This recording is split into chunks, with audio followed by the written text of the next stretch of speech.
Hey, St. Lawrence community, Brother Matthew here. Today, the church, on this Wednesday, the church gives us a gospel reading for the Mass from the Gospel of John, chapter 8, starting at verse 31. So, at least for me, it's a complicated passage to understand. So I'm going to read it once to start, and then we'll look at breaking this open, see what the Lord wants to say to us. John chapter 8, verse 31. Jesus said to those Jews who believed in him, "If you remain in my word, you will truly be my disciples, and you will know the truth, and the truth will set you free." They answered him, "We are descendants of Abraham and have never been enslaved to anyone. How can you say you will become free?"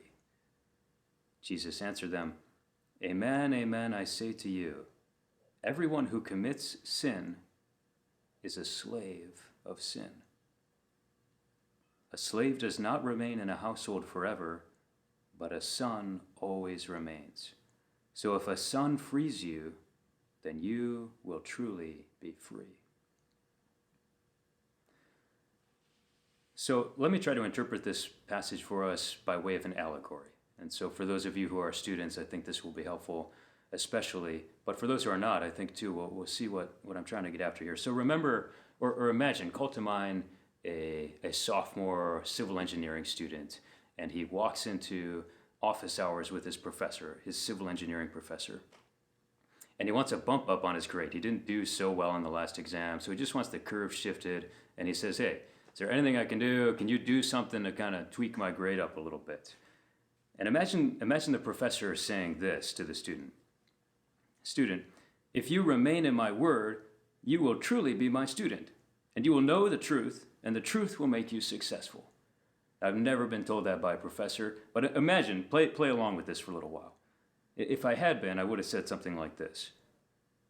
"I'm a student at the University of Minnesota, and I've never been unsuccessful. I got into this university, so how could I be unsuccessful? And yet you say, you will become successful?"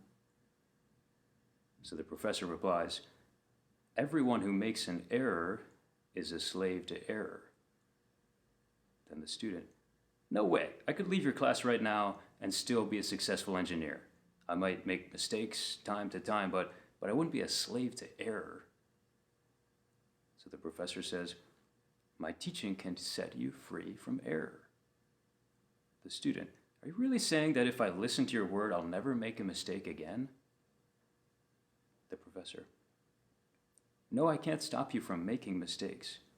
But right now, nor can you stop yourself from making mistakes.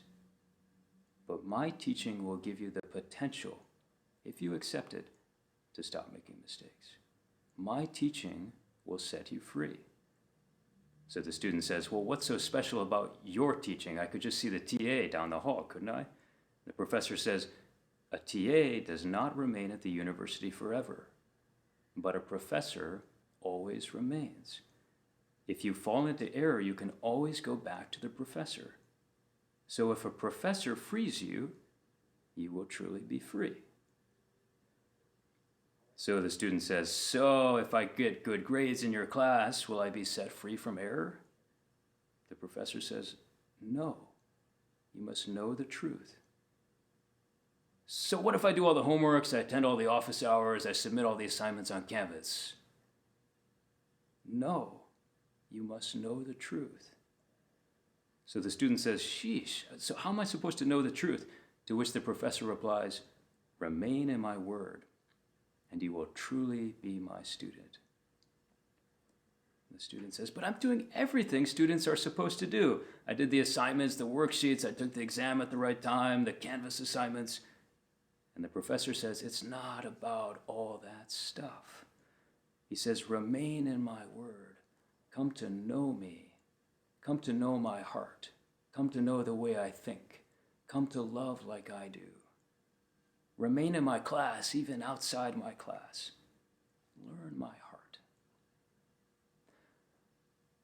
Now I know, especially for those who are students at this point in the story, in the allegory, it's become rather far-fetched. But I think, or at least I hope, that you see what I'm after here is that any good teacher, any good professor, they actually want a relationship with their student. They don't just want their student to pass the class and then get a job. They actually want to know their student. They want to be in relationship. And the same with Jesus. Although Jesus had many, many good and powerful teachings, Jesus wants a relationship with his disciples.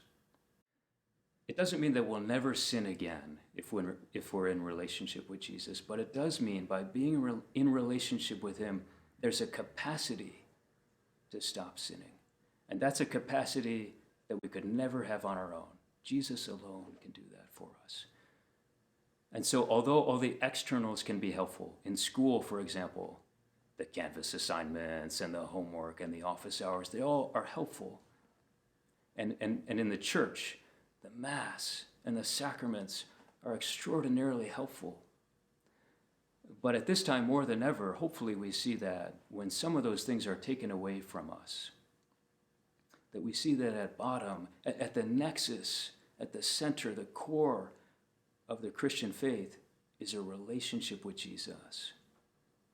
And as often as we turn from him into sin, he wants to receive us back to save us from sin. That's what it means to remain in him. So with that in mind, I want to just reread the passage one more time. And may the Lord speak to our hearts. Jesus then said to those Jews who believed in him, "If you remain in my word, you will truly be my disciples, and you will know the truth, and the truth will set you free." But they answered him, "We are descendants of Abraham, and we have never been enslaved to anyone. How can you say you will become free?" Jesus answered them, "Amen, amen, I say to you, everyone who commits a sin is a slave of sin. A slave does not remain in a household forever, but a son always remains. So if a son frees you, then you will truly be free." So true freedom, brothers and sisters of St. Lawrence, comes from remaining in Jesus Christ, remaining in his word, remaining in relationship with him. So today, for example, let's not allow a single hour to go by without returning to him